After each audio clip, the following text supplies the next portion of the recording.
Hello friends, मैं Bharat. Welcome है आपका इस चैनल पे SSCC यानी कि सुपीरियर स्टार्ट कोचिंग सेंटर। और आज आप लोगों के बीच लेके आया हूँ क्लास 10 का बिहार बोर्ड का त्रिकोणमिति यानी कि 8.1 का 1 नंबर सम्स।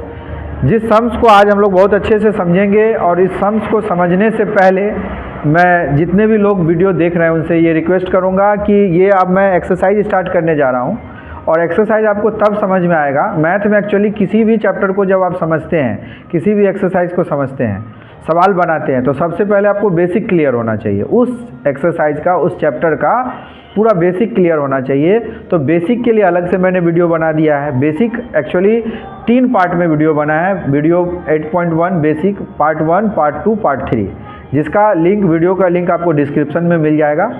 अगर आप उस वीडियो को देख लिए हैं तब आप इस वीडियो को देखेंगे तो आपको समझ में आएगा। और अगर मैं आशा करता हूं कि सभी बच्चे जो हैं उस तीनों वीडियो को देखने के बाद इस वीडियो को देखेंगे तो उन्हें ज़्यादा समझ में आएगा। और अगर जो नहीं देखे हैं तो पहले ऊपर आई बटन आपको दिख रहा होगा, उस आई बटन को क्लिक करके आप उस तीनों वीडियो को पहले देखिए अच्छे से, स्टेप बाय स्टेप, कई बार लिखिए, प्रैक्टिस कीजिए, समझिए चीज़ों को, तब जा कर के आप 1 नंबर सम्स पे आएंगे तो आपको 1 नंबर सम्स अच्छा से समझ में आएगा।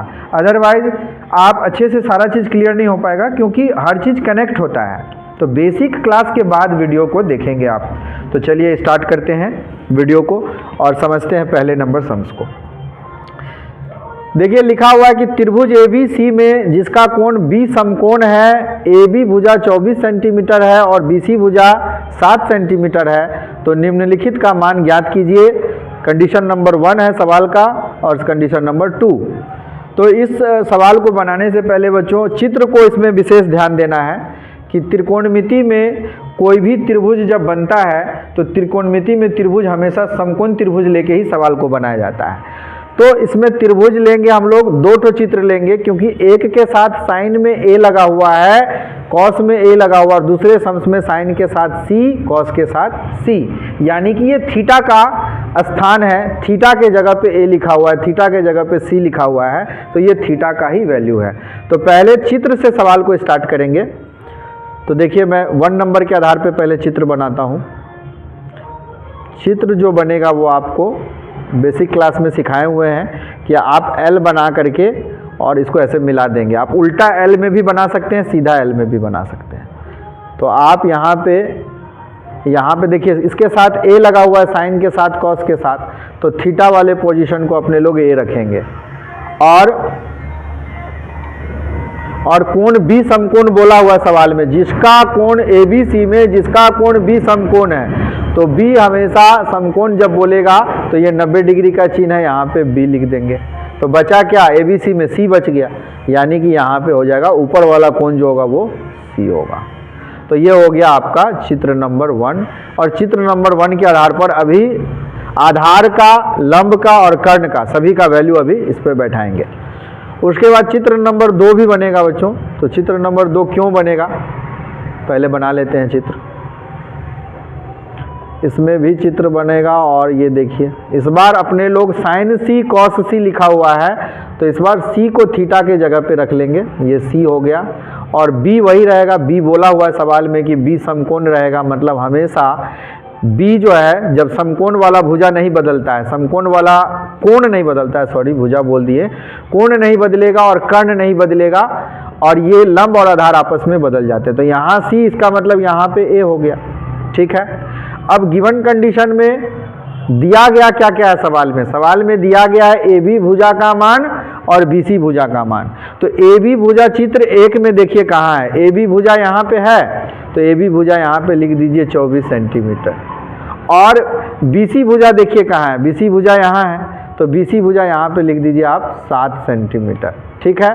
अब ये अगर थीटा है, सपोज कि यहाँ पे मैं थीटा लिख देता हूँ, थीटा का वैल्यू A ले लिया, थीटा को A मान लिया। थीटा अगर यहाँ पे है तो थीटा वाला भुजा बेसिक क्लास में समझाए हैं कि थीटा में जो भुजा सटा रहता है वो आधार हो जाएगा, और थीटा के ठीक सामने वाला लंब होता है, और जो तिरछा रेखा होता है वो कर्ण होता है। ठीक उसी प्रकार से इसमें अब थीटा यहाँ पे C के पास है, थीटा यहाँ पे है अगर मान के चलिए, तो ये वाला भुजा क्या हो जाएगा, इस बार आधार हो जाएगा। तो इस बार आधार हमारा BC देखिए यहाँ पे 7 था, तो BC का लंबाई चौड़ाई नहीं घटेगा, 7 था तो 7 ही रहेगा यहाँ अभी। यहाँ पे, लेकिन इस बार जो भुजा वहाँ लंब है वो भुजा यहाँ पे आधार बन गया। और इसको मैंने पार्ट 3 के वीडियो में बहुत अच्छे से समझाया है कि लंब और आधार आपस में कैसे बदलते हैं थीटा के कारण। तो इसलिए उस वीडियो को जरूर देखिए, उसके बाद आपको सब बात समझ में आएगा। फिर यहाँ पे ए बी भुजा देखिए, ए बी भुजा नीचे में था तो ए बी भुजा अब खड़ा हो गया ऐसे, तो 24 सेंटीमीटर यहाँ पे आ जाएगा। और कर्ण अभी हमको पता लगाना है, कर्ण अभी पता लगाएंगे। कर्ण भुजा इसमें भी मालूम नहीं है इसमें, और जो इसमें होगा वो इसमें, या जो इसमें होगा वो इसमें। तो चलिए अपने लोग पाइथागोरस के फॉर्मूले के हेल्प से अपने लोग कर्ण भुजा निकालते हैं। तो सबसे पहले लिखेंगे बच्चों, दिया गया है सवाल, अब बनाना चालू करेंगे। यहाँ से सवाल बनाना चालू कर दिए, यानी कि मतलब यहाँ पे आप हल लिख सकते हैं कि हम सवाल बनाना स्टार्ट कर दिए हैं। दिया गया है, हमेशा दिया गया कंडीशन को पहले लिख दिया जाता है बच्चों। दिया गया क्या है कि त्रिभुज ABC में, त्रिभुज ABC में, त्रिभुज ABC में B समकोण है, तो आप लिख दीजिए B। ये कोण का चिन्ह होता है B बराबर, समकोण की जगह आप 90 डिग्री लिख दीजिए, एक ही बात है। उसके बाद AB भुजा लिख दीजिए, AB भुजा आपको दिया हुआ है 24 सेंटीमीटर, लिख दीजिए 24 सेंटीमीटर। BC भुजा आपको दिया हुआ है 7 सेंटीमीटर, 7 सेंटीमीटर लिख दीजिए।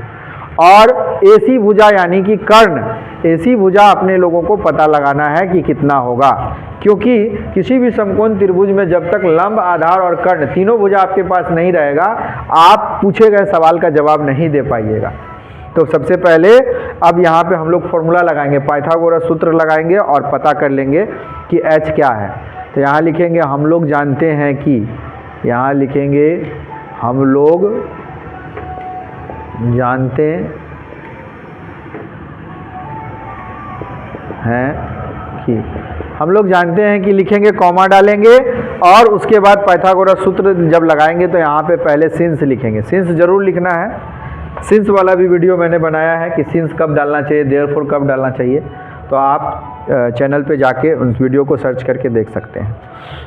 तो यहाँ पे सबसे पहले लिखाएगा बच्चों हमको H पता लगाना है। तो H बराबर में, H का सूत्र क्या होता है बच्चों, H का सूत्र होता है P² प्लस में B², मतलब लंब का स्क्वायर प्लस आधार का स्क्वायर, तो कर्ण पता चलता है। तो आप नाम के आधार पर यहाँ H के इसमें देखिए, H भुजा क्या है AC, किसी में भी आप बोल सकते हैं, तो AC लिख दीजिए, यहाँ पर भुजा का नाम लिख दीजिए।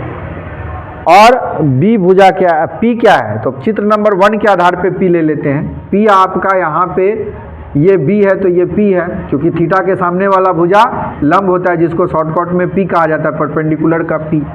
तो यहाँ लिख लीजिए 7 का स्क्वायर, और यहाँ पे लिख दीजिए आधार यानी कि 24 का स्क्वायर। तो 7 का स्क्वायर और 24 का स्क्वायर निकाल करके आपको यहाँ पे, आप चाहें तो यहाँ भुजा का नाम लिखने के बाद भी लिख सकते हैं, जैसे आप पहले भुजा लिख दीजिए। चलिए पहले भुजा लिख देते हैं, कोई दिक्कत नहीं, आप भुजा भी लिख करके अगले लाइन में वैल्यू पुट करेंगे। चलिए भुजा लिख लेते हैं। हमारा पास भुजा क्या है इसमें, P भुजा क्या है, यानी लंब भुजा क्या है, लंब भुजा है BC, तो BC का स्क्वायर प्लस आधार भुजा क्या है AB, तो AB का स्क्वायर लिख दीजिए। उसके बाद यहाँ पे आप लिखेंगे AC बराबर में, तब आप वैल्यू पुट कीजिए। BC का वैल्यू 7 था तो 7 का स्क्वायर, और AB का वैल्यू आपको 24 था तो 24 का स्क्वायर कर दीजिए। और यहाँ पे आपका आ जाएगा AC बराबर में 7 का स्क्वायर कितना होता है 49, और 24 का स्क्वायर कितना होता है 576,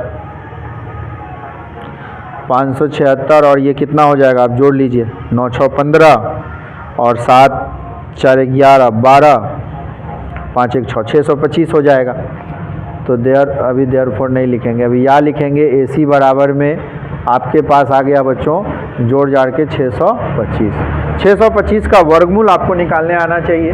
वर्गमूल निकालने के बाद इसको वर्गमूल डायरेक्ट बनाने अगर आता है तो ठीक है, नहीं तो आप LCM प्रोसेस से बना सकते हैं। और अगर आपको वर्गमूल नहीं आता है तो वर्गमूल का वीडियो मैं अपलोड कर दूंगा, आप वर्गमूल वाले वीडियो को देख लीजिएगा कि वर्गमूल कैसे निकाला जाता है, क्योंकि एक ही वीडियो में मैं अगर सारा चीज़ बताऊंगा तो बहुत लंबा वीडियो हो जाएगा। तो इसलिए आप यहाँ पे पहले देखिए, फिर लास्ट लाइन है तो आप यहाँ पे लिख सकते हैं कि AC बराबर में 625 का वर्गमूल कितना होता है 25, सेंटीमीटर यहाँ पे लिख देंगे। 25 में 25 से गुना होगा 625 आ जाएगा। इस तरह से पहले हम लोग कर्ण पता लगा लिए, तो यहाँ भी 25 सेंटीमीटर लिख दीजिए और यहाँ भी 25 सेंटीमीटर लिख लीजिए। अब आप सवाल नंबर 1 में आएंगे कि सवाल नंबर 1 में हमको क्या बोला गया है। हमें बोला गया है साइन ए और कॉमा कॉस ए का मान ज्ञात करिए। साइन ए का मतलब थीटा ए वाले चित्र को देखना है, चित्र नंबर 1 देखना है जहाँ पे ए नीचे में है, और कॉस में भी ए लगा है, मतलब उसी चित्र से दोनों का मान बैठेगा। इसका वैल्यू लिखने के लिए आपको पोयम बताया गया बेसिक क्लास में, याद कीजिए। साइन थीटा के लिए मैंने क्या सिखाया था, सम पर्सन हैव। साइन से सम हो गया, सम से कनेक्ट कर लिए साइन को, पर्सन का पी लेंगे और हैव का एच लेंगे, ठीक है। कॉमा है, कॉमा डाल देंगे। कॉस ए है यानी कि कर्ली ब्राउन हेयर। कॉस के लिए लाइन बना हुआ है, पोयम का दूसरा लाइन बेसिक क्लास में सिखाया है। कर्ली ब्राउन हेयर, ब्राउन का बी लीजिए और हेयर का एच लीजिए। अब यहाँ पे वैल्यू पुट कर दीजिए पी यानी कि लंब, चित्र नंबर 1 के आधार पर, क्योंकि ए लगा हुआ है थीटा ए वाला, तो लंब हमारा यहाँ पे 7 है, तो यहाँ पे 7 लिख दीजिए। कर्ण कितना है, कर्ण भुजा नहीं बदलेगा दोनों चित्र में, तो 25 है। यहाँ पे देखिए एच कर्ण भुजा, कॉमा लगा हुआ है, कॉमा लिख दीजिए। बी यानी कि आधार, आधार कितना है, चित्र ए में देखना है, ए वाले में, तो 24, अब बट्टा में कर्ण है आपके पास 25। इस तरीके से बच्चों यहाँ पे आपको आंसर प्राप्त हो जाएगा। और बेसिक वीडियो को देखे होंगे तो सारा चीज़ आपको लाइन बाय लाइन क्लियर हो रहा होगा, एकदम स्टेप बाय स्टेप सब चीज़ समझ में आ रहा होगा। ठीक उसी प्रकार से मैं थोड़ा और साइड हो जा रहा हूँ, और यहाँ 2 नंबर आप देखिए कैसे बनेगा। सवाल नंबर 2 यहाँ पे लिखा है साइन सी कॉस सी, यानी थीटा सी होना चाहिए, ये रहा थीटा, तो ये भुजा आधार हो जाएगा और ये भुजा लंब हो जाएगा, ठीक है। तो उसके आधार पे इसको लिख लेंगे sine C comma cos C. तो वैल्यू फिर से पोयम पढ़ना होगा, some person have P by H comma curly brown hair B by H, brown का बी हेयर का एच पकड़ेंगे, हमेशा फर्स्ट लेटर पकड़ते हैं।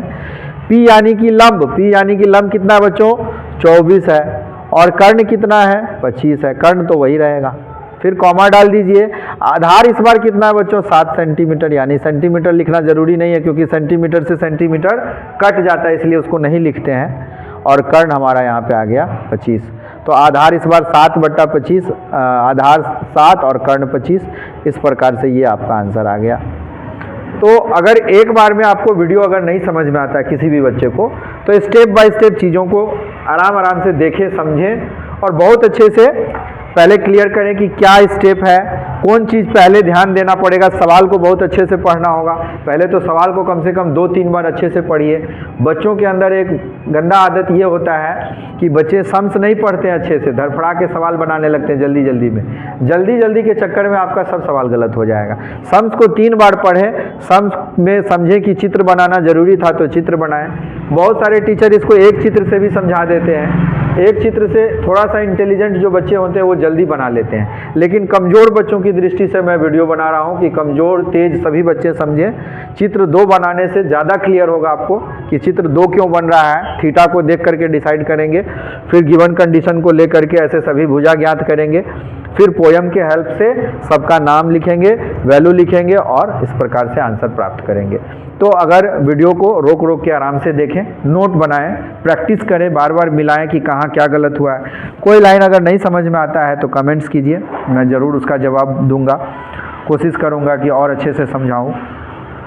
अगर आपको मेरा वीडियो इन्फॉर्मेटिव लगता है, समझाने का तरीका अच्छा लगता है, चीज़ें अच्छे से क्लियर हो रहा है, तो आपको फिर मैं नए वीडियो के साथ मिलूँगा। तब तक के लिए थैंक्स फॉर वॉचिंग, और अगर अच्छा लगा हो तो ज़रूर इसे लाइक करें, शेयर करें, सब्सक्राइब करें, आगे भी बढ़ाएं। मिलते हैं अगले वीडियो में 2 नंबर क्वेश्चंस के साथ। Thanks for watching.